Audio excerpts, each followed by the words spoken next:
لكن حالته ازاي يا ريس مرسي؟ دول بيقولوا يا عيني شالوه خلصان خالص. حالته صعبة قوي يا جدعان. لا اله الا الله. حالته صعبة قوي. أنا خايف لما يطلعش عليه الصبح. لا حول ولا قوة إلا بالله. دنيا غرورة. ربنا معاه بقى. ادينا اتنين قهوة سادة يا حمام. سادة؟ اللهم لا نسألك رد القضاء ولكن نسألك اللطف فيه. مش كنت برضه توعيه وتفهمه يا مرسي؟ طب احلف لك بإيه يا فهيم افندي؟ أنا ياما اتكلمت وقلت له تعمل شغلك بالهداوة. بلاش اللهوجة دي. الدنيا مش هتطير. لكن تقول لي مين؟ كان واخد كل حاجة عافية وعامل لي فيها ابو العريف. مسكين حظك زي الطين يا عبده. تصور النهارده كانت قدامه فرصه عمره، ايه وهي طارت منه. ليه؟ كان هيعمل ايه؟ كان هيبقى صاحب محل. صاحب محل؟ ازاي الكلام ده يا فهيم افندي؟ اي والله كان هيبقى صاحب محل. من كام يوم عدى عليا وقال لي ان اشوف له محل يعني.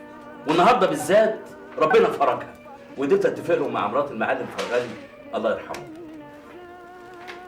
مرات المعلم فرغلي؟ طب ده هيجيب لها فلوس منين لا مؤاخذه؟ كان مستعد. النهارده كان هيبصم الكنترول. ايه الكلام اللي بتقوله ده يا فهيم افندي؟ الواد عبده معاه الفلوس دي كلها؟ امال يعني كان بيهزر؟ جابها منين الفلوس دي؟ ربك بيرزق يا مرسي. ثم ان الواد ده من اول ما شفته قلت الواد ده مخه نضيف وحرج وهيبقى معلم من معلمين المكان.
من النهارده مالكمش شغل عندي. كل واحد ياخد حسابه ويتفضل. ايه اللي حصل بس يا حاج؟ احنا عملنا ايه يا حاج؟ في ايه كفالة الشر يا حاج؟ خش في عبي ياض انت وهو. خش في عبي. مش عارفين عملتكم السودة؟ عملت ايه بس يا حاج؟ انا ما عملتش حاجه يا حاج. واللي حصل لعبده ها؟ مين اللي وراه؟ مش انتوا؟ كان اذاكم في ايه عشان تعملوا فيه العملة السودة دي؟ واحنا بس هيكون بينا وبينه ايه يا حاج؟ بتسألني انا؟ كل واحد فيكم يسأل روحه ويكون في معلومكم الجدع ده لو جراله حاجة انتوا التلاتة هتروحوا في الحديد. فاهمين اللي بقوله ده ولا لا؟ انا عن نفسي ماليش ذنب في حاجه يا حاج. ولا انا يا حاج. ان شاء الله قاعده بعينيا ماليه قد في الموضوع ده. مين اللي كان جوه في المخزن قبل عبده ما يخش ويحصل له اللي حصل؟ انا هخلص ذمتي بربنا واحكي لك اللي حصل يا حاج. حصل ايه؟ انت انا كنت قاعد بشتغل في المخزن اللي جوه وبعدين لمحت الرئيس مرسي دخل المخزن اللي جنبي. وبعدين لقيته بينزل حاجات من مطرحها ويحطها تاني. حتى انا استغربت، ده عمره ما كان بيسوي حاجه بايده. كان حتى لما يعوز يعمل حاجه زي كده كان بيطلب مننا ان احنا نعملها. وبعدين سمعته بيتكلم مع عبده ويقول له نزل الحاجات دي يا عبده. وبعدين يا دوب هو خرج من هنا ومفيش دقيقتين وسمعت صوت الخرده كلها بتوع وعبده بيصرخ يقول الحقوني. انت متأكد من الكلام اللي بتقوله ده؟ ربنا يحاسبنا على كل كلمه قلتها لك يا حاج.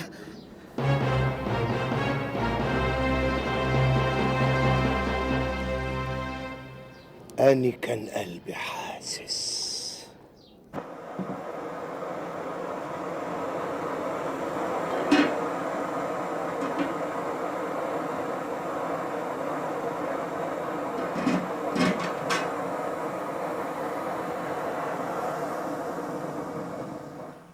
كانت الحزينة تفرح ما لقيتلهاش مطرح. كل شيء اسمه نصيب يا فاطمة. تفتكر الدكان هتروح منه؟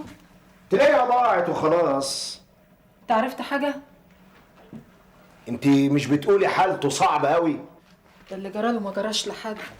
يعني قدامه وقت كتير على ما يقوم بالسلامة، ومش معقول مرات فرغالي هتستناه، أكيد جالها مليون زبون.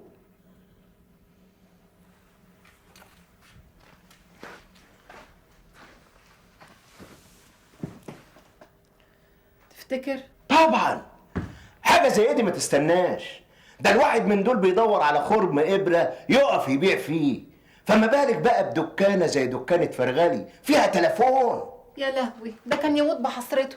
طب ما انا اروح اكلمها تستنى شويه. ما تكلميها بصفتك ايه يا بنت؟ انت بتبخ في وشي كده ليه؟ خلاص هبقى اكلم فهيم افندي ترجعها تستنى شويه. وهتستنى لحد امتى يا اختي؟ افتكروا رحمه يا اخي لغايه لما يتنبه ونشوف هنبقى هنعمل ايه.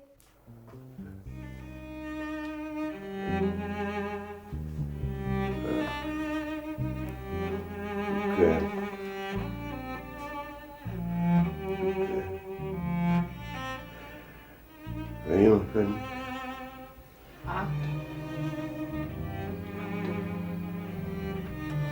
انت فقت يا اخويا؟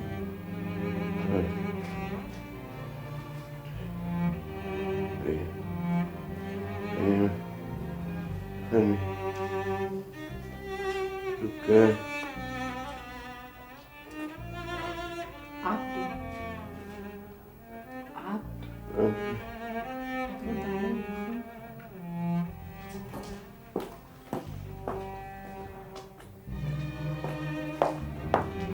وبعدين معاكي، انا مش قلت لك ما تتكلميش معاه؟ هو يا اختي ما بيكلمنيش ما بيردش عليا ليه؟ معلش بكره يبقى كويس.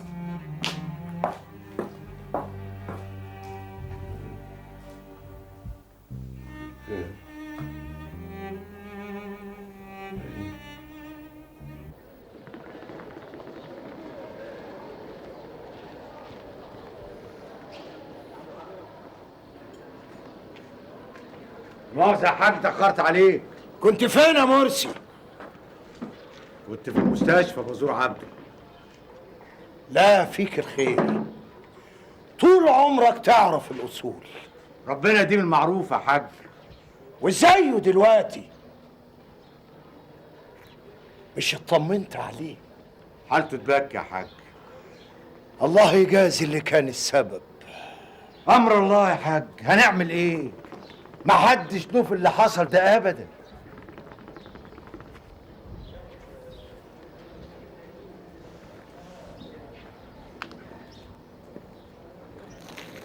لا يا مرسي، وانت ايش عرفك انت؟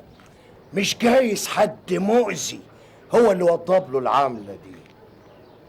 يا حاج هو أنت بتشك في حد ولا إيه؟ انت ايه رأيك يا مرسي؟ لا أنا قلت رأيي يا حاج، المسألة مسألة قضاء وقدر. لكنني بقى اتأكدت انها بفعل فاعل، وفاعل خسيس. يا ما صبرنا عليه كتير لكن مفيش فايدة، وعلى رأي المثل عمر ديل الكلب ما يتعدل. وتفتكر مين المؤذي ده يا حاج؟ يكونش عيل من العيال بتوعنا. العيال بتوعنا دول عيال غلابة عايزين ياكلوا عيش وبيحسوا بالغلبان اللي زيهم. اللي عمل العملة دي إنسان مؤذي جبان ما عندوش ضمير. كده يا حاج بقى يبقى مش فاضل غير أنا وسي محفوظ. محفوظ؟ لا لا، أنا ابني يكره بني آدم يقطع عيشه لكن يفكر إنه يقتله مستحيل يعملها، لأنني برضه ربيته وعلمته. كده يا حاج يبقى قصدك انا بقى. اديك اعترفت على نفسك يا مرسي. لا يا حاج انا ما اعترفتش. لا اعمل معروف، ما تودينيش في داهيه. ومش حرام عليك انت تودي واحد زي ده في داهيه وتسيبه مرمي في المستشفى بين الحياه والموت؟ لا يا حاج انا ما اعملش كده، انا ما فيش بيني وبينه اي حاجه، انا بريء يا حاج. ريح نفسك يا مرسي، أنا خلاص عرفت كل حاجة، وفيه اللي شافك بعينيه وانت بتهوي رصة الخردة علشان لما عبده يخش ويشد حتة تقع على نافوخه وتجيب أجله. لا يا حاج انت عارفني كويس. ماني علشان عارفك كويس امنت وصدقت باللي سمعته. مرسي انت ما عادلكش عيش عندي هنا في الوكالة، ويكون في معلومك لو الجدع ده جراله حاجة أنا هخليهم يشدوك. ما هاني لازم اريح ضميري قدام ربنا.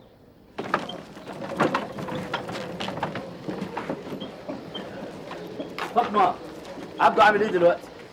تعبان والله يا فهيم افندي، ربنا يستر بقى. سليمه سليمه ان شاء الله. بقول لك ايه يا فهيم افندي، بالنسبه يعني لموضوع الدكان اللي كان عبده كلمك عليه، دكان فرغلي ماله؟ يعني انت عارف ان دلوقتي عبده خلاص رايح راس في راس، ولا حد عايز يفهم منه حاجه ولا حد عارف يستفسر بلا منه بلا على حاجة. بلاش لغي كتير وهاتي من الاخر.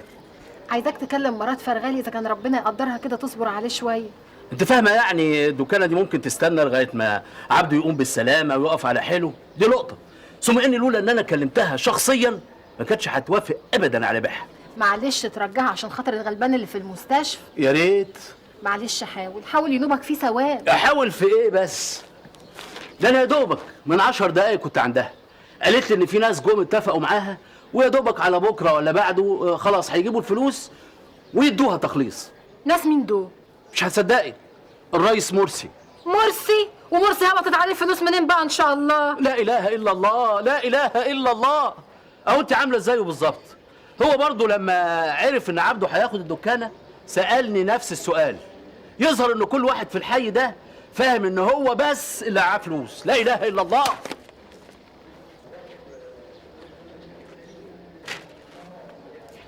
بقى انت تصدق ان اللي ينشك ده معاه فلوس؟ ده معاف. وما صدقش ليه؟ هو مرسي شويه، ده لما طلب ايدك مني كان مستعد من جنيه ل1000. مرسي؟ ايوه مرسي. ايه؟ شوفي بقاله كام سنه بيشتغل مع الحاج ابراهيم، وافرضي حتى انه ما معهوش، لو طلبهم من الحاج مش هيديهم له؟ هيراعي مده الخدمه اللي قضاها معاه. قطيع عرة الرجاله، مش مكفيه اللي حصل لعبده، لا كمان بحر عايزينها في الدكانه من وراه. طب قولك ايه بقى، اهو مرسي ده سبب النصيبه اللي حصلت لعبده. بقول لك ايه، ما تحطناش في مشاكل، احنا مش ناقصين، فاهمه؟ تصبح على خير. انت من ايه؟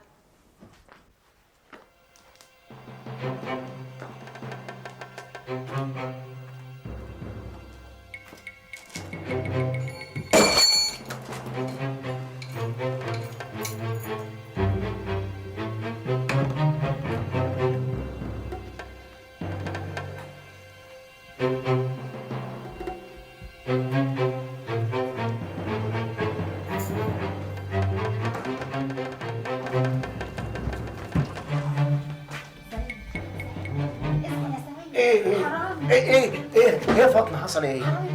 حرامي؟ معقوله؟ تعالى هتعمل ايه؟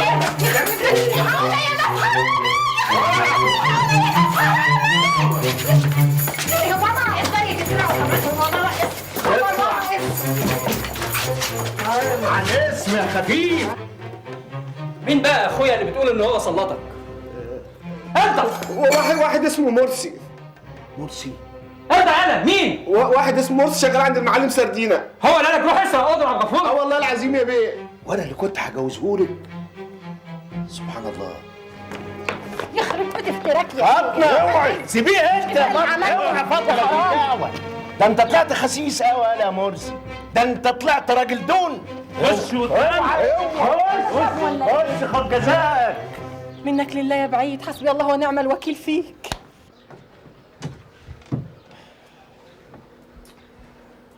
اصل ربك ما بيسيبش. صحيح، وان ربك لبالمرصاد.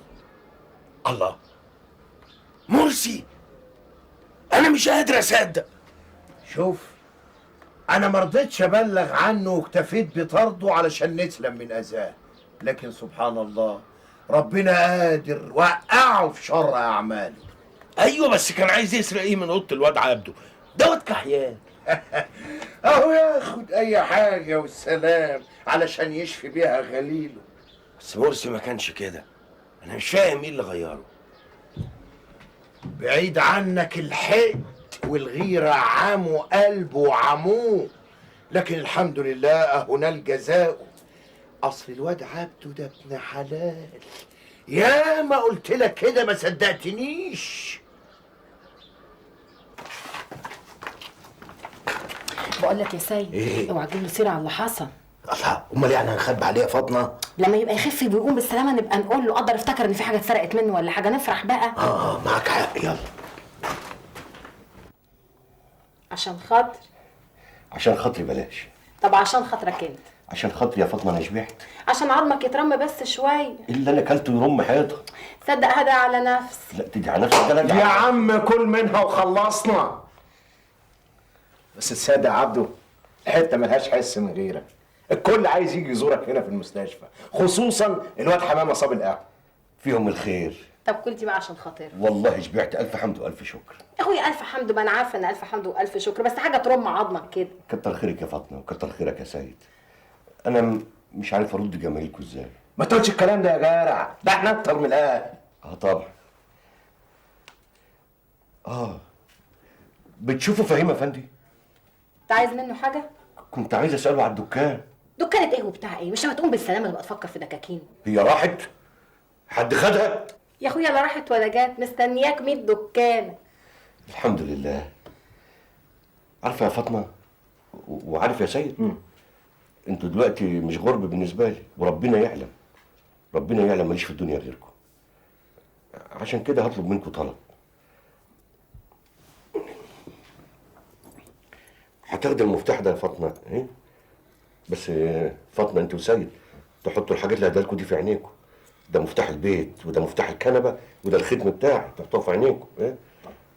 هتعملوا ايه بقى؟ هتفتح القفل الكبير على باب الاوضه، انت عارفه، تفتح بالمفتاح الكبير ده. اما تخش جوه بقى تسلت المفتاح ده من القفل الكبير. ليه؟ لان بالمفتاح الصغير ده اهو، ايه؟ بعد ما هتشيل المرتبه اللي على الكنبه هتلاقي قفل صغير، ده المفتاح بتاعه. هتروح فاتح القفل الصغير. تشيل الرزه بتاعت الغطا بتاع الكنبه وتفتح بقى. جوه الكنبه هتلاقي كيس، كيس قماش انا حاطط فيه الفلوس بس. يعني ده سر انا بقول لكم عليه عشان تعرفوا انا بحبكم قد ايه. يعني انتوا اهلي بالنسبه لي، ربنا يعلم والله. الكيس ده فيه الفلوس، اما تفتح بقى تاخدوا منه 1500 جنيه اللي هو الخلو بتاع الدكان، و100 جنيه السمسره بتاعت فهيم افندي. بعد كده تقفل. ايه؟ واخد بالك يا فاطمه اللي انا بقوله؟ بعد كده تقفل. تقفل الكيس وترجعه الكنبه تاني. تقفل غطا الكنبه والرزه ترجع مكانها، والقفل الصغير تقفله. وتحط المرتبه والفرش عشان يبان طبيعي يعني. ايه؟ بعد بقى تاخد القفل الكبير تحطه على باب الاوضه. وبعد كده تطلع بقى انت وفاطمه على فهيم افندي. وبالختم ده اهو تروح ختمين الكونتراتو. انا ما فهمتش يا عبد. اخص عليك يا سيد، ما هي متفسره اهي. من عندي قبل عندي، عايز حاجه تانية؟ تسلم لي عينيك. يلا بقى خدي المفاتيح اهي، يلا بسرعه بقى على حسن الدكانه تروح. بالحق. الشقه اللي فوق اخبارها ايه؟ ما يلا جيب المفتاح يا فاطمه. هاتي يلا. بسم الله الرحمن الرحيم.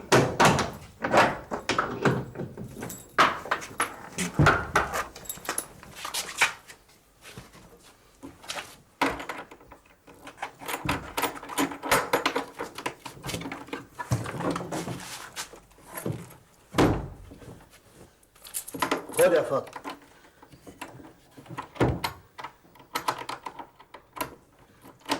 يلا طلع. لا بقول لك ايه؟ تعال عندنا احسن، دار امان هناك. ماشي اسبقيني.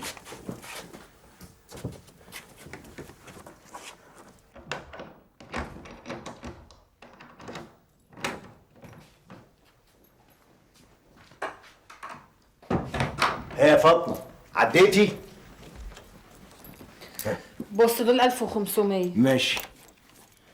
ودول كده 100، يبقى كام؟ 1600 كده تمام. الله، انت مش هتعدي بقى اللي في الكيس عشان نعرف هو قد ايه؟ واحنا مالنا؟ احنا هنعد فلوسه كمان. عبده ما بيحبش حد يعرف هو معاه كام. طب على الاقل يا بنت الحلال عشان ما يرجعش يقول كان فيه وفيه. اخص عليك يا سيد، هو لو ما كانش مستأمننا كان ادانا المفتاح. اشحال ما كنت سامع بودنك بيقول احنا اهله. ايوه يا اختي، حميله انت ودافعي له اما نشوف اخرتها. سيد ان شاء الله يخليك يا رب، ابقى كلم له صاحب البيت على الشقه اللي فوق، الله يسعدك. يعني ناويه تسيب الشقه فاضيه كده على البلاط يا فاطمه؟ انا ناويه انقل لك حاجتك اللي في الاوضه. بتسمي الكراكيب دي حاجات ما عادتش تنفع. انا عايزك تفرشي الشقه دي على ذوقك انت.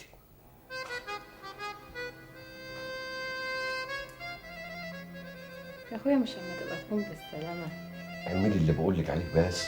يا عبدو كده الفلوس تضيع. ما تضيع ولا يهمك. الحمد لله فاضل لي قرشين في السوق عند زباين. بقول لك ايه، انا بفكر انقل لك الحاجات اللي في الاوضه في الدكان. ده كتير قوي يا فاطمه، انا مش عايز اتعبك. تتعبني؟ طب ما تتعب. ما يهونش عليا تعبك. انا مش عارف من غيرك كنت اعمل ايه.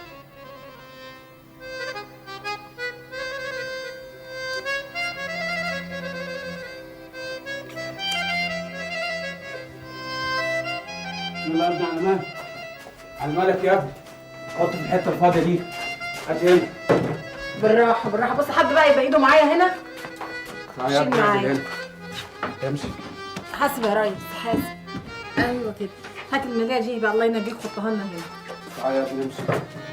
سامي امسك التسريحه كويس يا ابني. سامي. تعالى. بسم الله الرحمن الرحيم. طب بقية الحاجة الله ينجيك من تحت. حاضر يا استاذ. يلا يا ابني.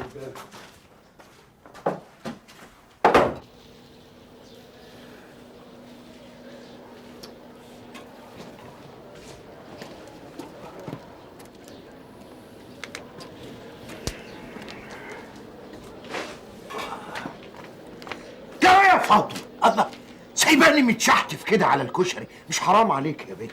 نهارك ابيض يا حاج. ازاي يا عبده دلوقتي؟ حلو الحمد لله. خلاص هيكتبوا له على خروج بقى. ربنا يكفيه ويخرجه بالسلامه. طب بالاذن يا حاج. انا استني يا بنت يا فاطمه، عايز اقول لك كلمتين. اصل سايب اخويا لوحده. نعم. امال بكره هيعمل ايه لما المأذون يكتب الكتاب ونعلي الجواب؟ يا لهوي على كلامك يا حاج. اصيله يا بنت يا فاطمه. عارفه الواد عبده لو لف الدنيا كلها مش هيلاقي زيك. وبعدين بقى وربنا همش. شوف يا اخويا البت. يعني مكسوفه. قولي لي الواد عبده هيسيبك تشتغلي مع اخوكي ولا هيمنعك؟ وانا اعرف. لا ده اني كنت طين عشته.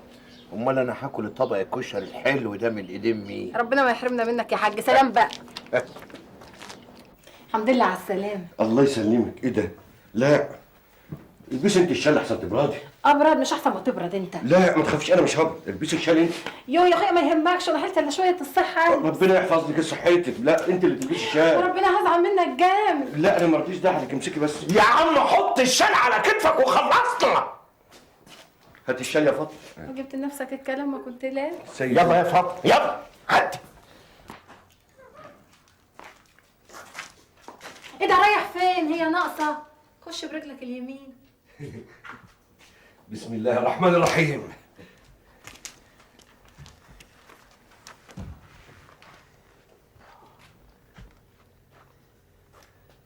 بسم الله ما شاء الله. الهي يجعلها قدم السعد عليك. قادر يا كريم. نفس الدعوة اللي دعتها لي يوم ما خدت الأوضة اللي تحت، والحمد لله ربنا استجاب لدعوتك. لا فاطمه دي بنت حلال، وبينها وبين ربنا عمار يا عبده. واضح. إلهي ربنا يخليك يا فاطمة ويقدرني على رد جمايلك يا سيد. عيب يا جارع ما تقولش الكلام ده. الأوضة دلوقتي تحت. لا اوضه ايه؟ خلاص احنا مش اتفقنا هتعملها مخزن. أيوه. طيب والخردة اللي فيها؟ لا ده الخرده دي خلاص تسمع حسك في الدكان. عشان الدكانه تبقى عمرانه. ربنا يخليكوا ليا. لا انت مش هتتفرج على الشقه ولا ايه؟ تعالى. يلا. بسم الله الرحمن الرحيم.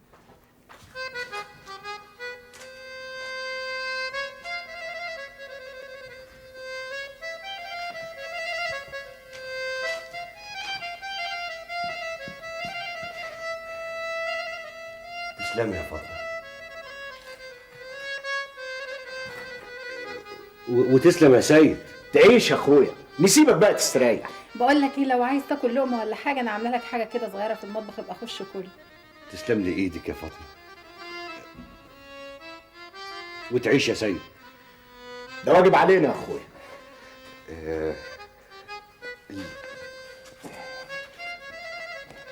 متشكر قوي على الشال بتاعي.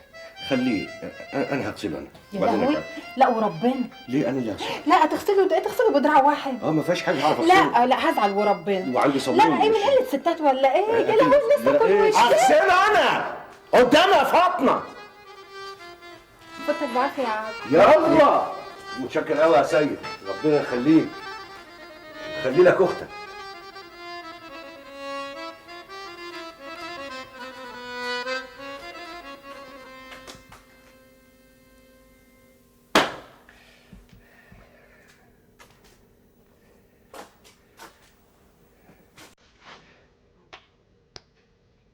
ألف حمد وألف شكر ليك يا رب.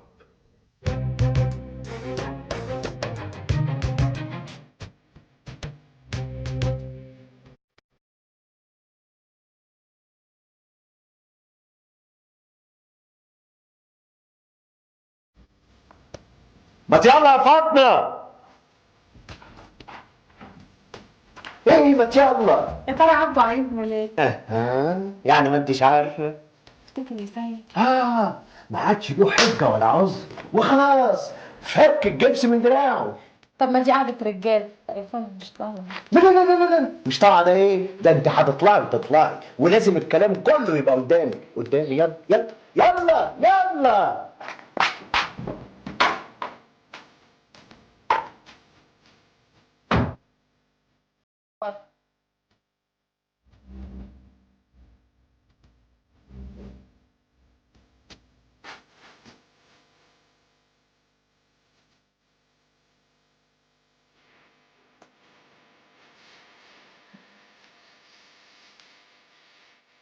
دراعي لسه بينام من شويه. ده من قلة الحركة، حركه بس انت الدم يجري فيه على طول. شويه تمارين كده وتدليك ويبقى احسن من الاول. والله فكره. كل يوم اصحى الصبح العب لي شويه كومباز ويبقى هو عال. طبعا.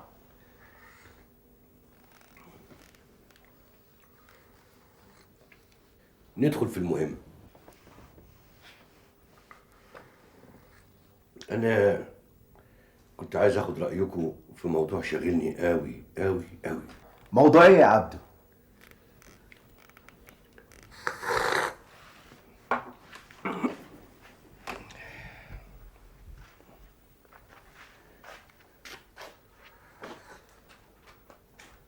موضوع شغلي عند الحاج ابراهيم.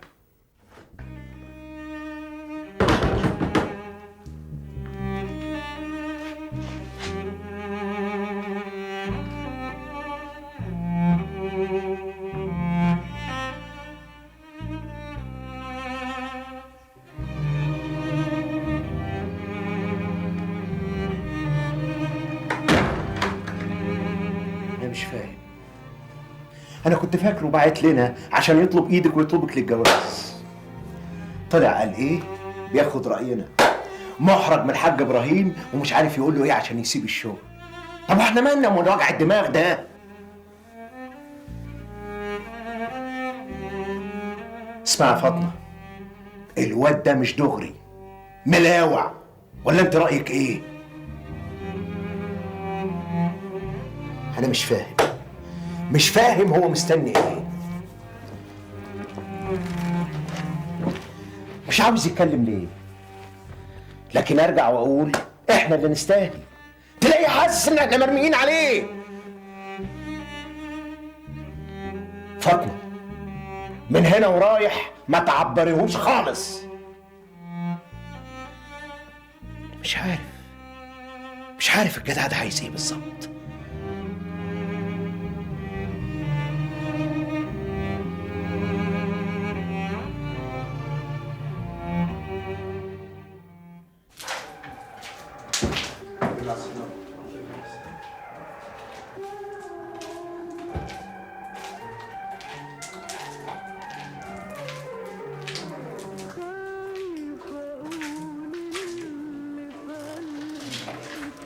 صباح الخير يا حمامه.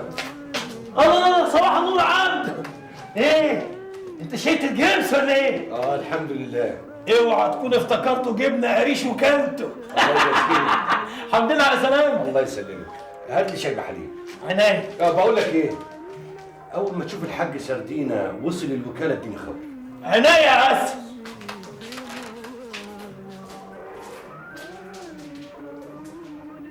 كبس جبنه قريش.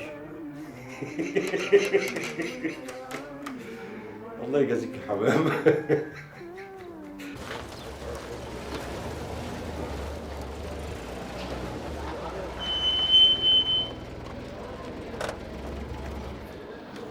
صباح الخير يا محمد. صباح الفل يا حاج. تقوم يفتحوا الوكاله وروح انت هات لي الشيشه. من عينيا يا حاج. افتح انت على ما اجيب الشيشه. ماشي. فين الشيشه بتاع المعلم يا حمامه؟ شيشه للحاج سردينه ودلعها.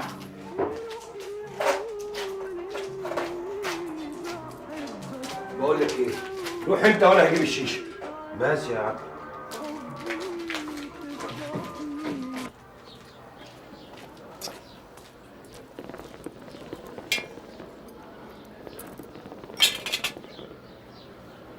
ازاي دراعك دلوقتي يا عبد؟ الحمد لله، الف حمد والف شكر، ولو انه لسه شويه. ما كنت تخليك قاعد في البيت مستعجل على ايه؟ اصل يا حاج انا يعني عدم المؤاخذه، انا عايز افتحك في موضوع، بس وحياة اغلى حاجه عندك، مش عايزك تفهمني غلط ولا تغير فكرتك عني. ما تتكلم يا قال. انا هفضل طول عمري خدامك واسير نعمتك، ووالله والله والله مهما عملت مش هوفي جمايلك. لا حول ولا قوة إلا بالله. ما تخش في الموضوع على طول. لازمك فلوس. استغفر الله يا حاج، فلوس ايه؟ ده انت كرمك مغرقني، والحمد لله مستورة بفضل ربنا وبفضلك. امال يعني عمال تلف وتدور في الموضوع ليه؟ انت متلخفي ليه يا عبده؟ بصراحة يا حاج أنا مكسوف ومستصغر نفسي، ده حتى لساني زي ما يكون مش عاوز يطوعني يقول اللي أنا عايز أقوله. لكن أنا بقى عارف أنت جاي النهارده عايز تقول إيه.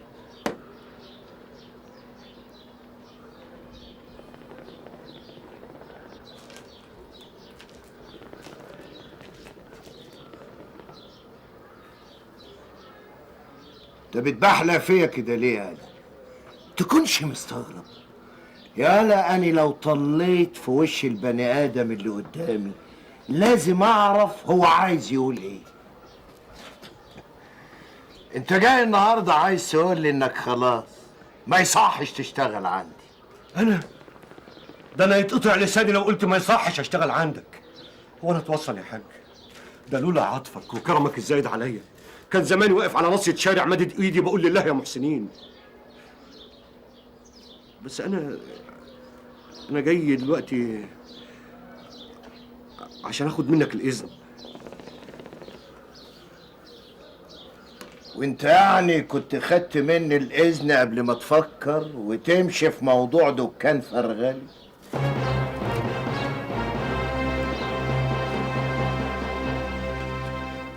مين اللي قال لك يا حاج؟ وهو لازم حد يقول لي يالا؟ انت فاكرني انا قاعد هنا طيشه في الوكاله مش داري باللي بيحصل فيها؟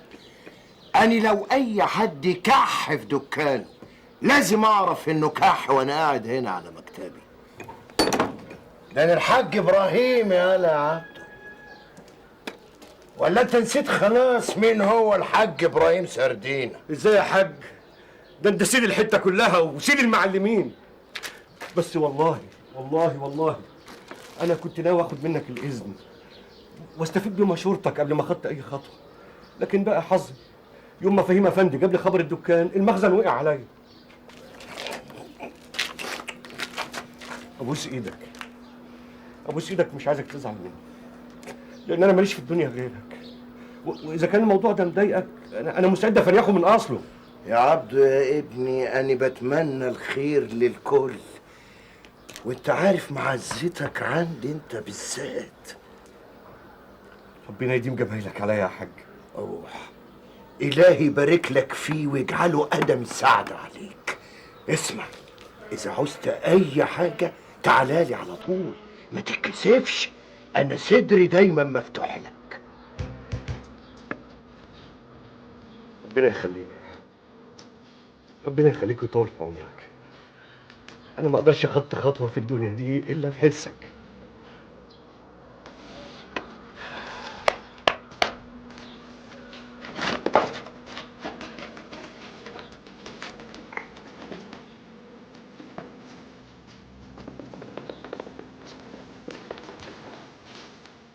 امال الرئيس مرسي فين يا حاج؟ مش سامع له حس في الوكاله.